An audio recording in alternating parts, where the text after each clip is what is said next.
Chinese connection वाले बड़े cyber धोखाधड़ी गिरोह का भंडाफोड़, चाय विक्रेता और मोबाइल दुकानदार भी शामिल। चाय विक्रेता के क्रेडिट कार्ड का जाल, 37 क्रेडिट कार्ड जब्त। सूरत रेंज के आईजी साइबर पुलिस ने एक बड़े साइबर धोखाधड़ी नेटवर्क का भंडाफोड़ करते हुए एक चीनी गिरोह के से जुड़े 8 आरोपियों को गिरफ्तार किया है। इस गिरोह में डीएलएफ कंपनी के एक फर्जी प्रोजेक्ट में निवेश का झांसा देकर लोगों को ठगा जा रहा था। सबसे चौंकाने वाली बात यह है कि गिरफ्तार आरोपियों में 2 चाय की टंकी चलाने वाले युवक और एक मोबाइल दुकानदार की संलिप्तता सामने आई है। तीनों आरोपियों को अहमदाबाद से गिरफ्तार किया गया है। रोजाना 1500 कमाने का लालच यह गिरोह ऑनलाइन सोशल मीडिया प्लेटफॉर्म पर डीएलएफ कंपनी के फर्जी प्रोफाइल और लिंक बनाकर लोगों को निशाना बना रहा था। ये लोगों को डीएलएफ के अलग अलग बिल्डिंग प्रोजेक्ट खरीदने का काम देते थे और उन्हें रोजाना 1500 से 3000 कमाने का लालच देते थे। इस तरह लोगों को विश्वास में लेकर आरोपियों ने उलपाड़ के एक शिकायतकर्ता से 14,84,000 से ज्यादा की ठगी की थी। पुलिस जांच में पता चला है कि यह गिरोह एक चीनी गिरोह से जुड़ा है। दोनों आरोपियों के पास से कुल 37 क्रेडिट कार्ड्स मिले। इस मामले में गिरफ्तार 8 आरोपियों में से सफकान अब्दुल रऊफ शेख उम्र 29 और अल्तमस मकबूल शेख उम्र 31 नाम के 2 युवक शामिल हैं जो चाय की दुकान चलाते हैं। पुलिस जांच में पता चला है कि दोनों आरोपियों के पास से कुल 37 क्रेडिट कार्ड मिले हैं। हैरानी की बात यह है कि एक क्रेडिट कार्ड पर अच्छा स्कोर और समय पर भुगतान करने के कारण उन्हें दूसरे क्रेडिट बैंकों से आसानी से क्रेडिट कार्ड मिल जाते थे। इस क्रेडिट कार्ड का इस्तेमाल मोबाइल की दुकान चलाने वाले सलमान हबीब खान पठान उम्र 29 ने ऑनलाइन धोखाधड़ी से मिले पैसों से क्रेडिट कार्ड के जरिए आईफोन जैसी महंगी चीजें खरीदी। इस पैसे का इस्तेमाल यूएसडीटी बेचने और क्रेडिट कार्ड के बिल चुकाने में भी किया गया।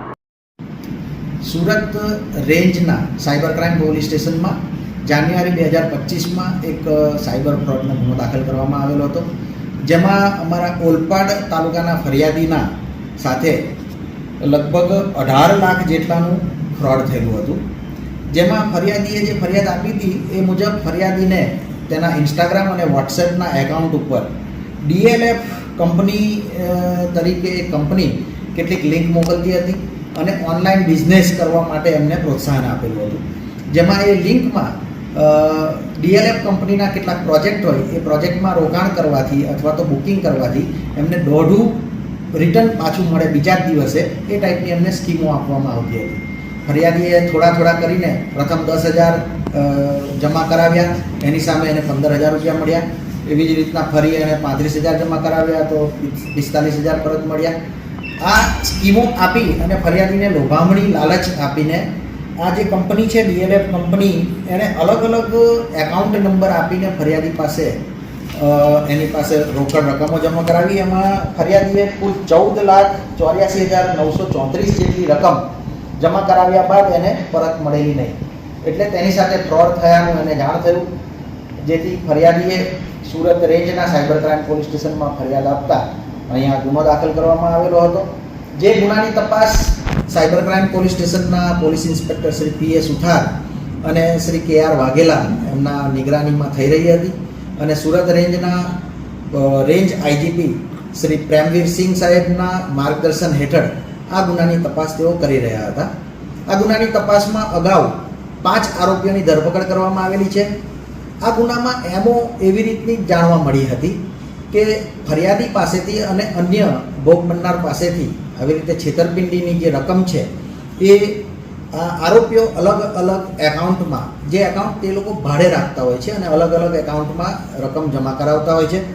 જે રકમ જમા થયા બાદ એ એકાઉન્ટ ધારકને માત્ર એની પાસેથી ભાડેથી લીધેલું હોય અને જે બીજા એજન્ટો છે એ એજન્ટો એ એકાઉન્ટનો ઉપયોગ કરતા હોય છે।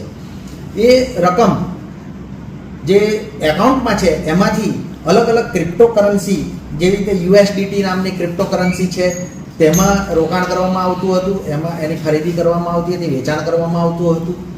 વધુમાં અલગ અલગ ક્રેડિટ કાર્ડના બિલો પરનું પેમેન્ટ કરવામાં આવતું હતું।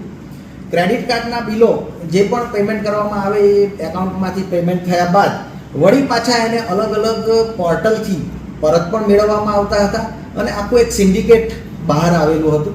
એમાં ચાઇનીઝ ગેંગનું પણ હાથ હોવાનું આપણને જાણવા મળેલું છે।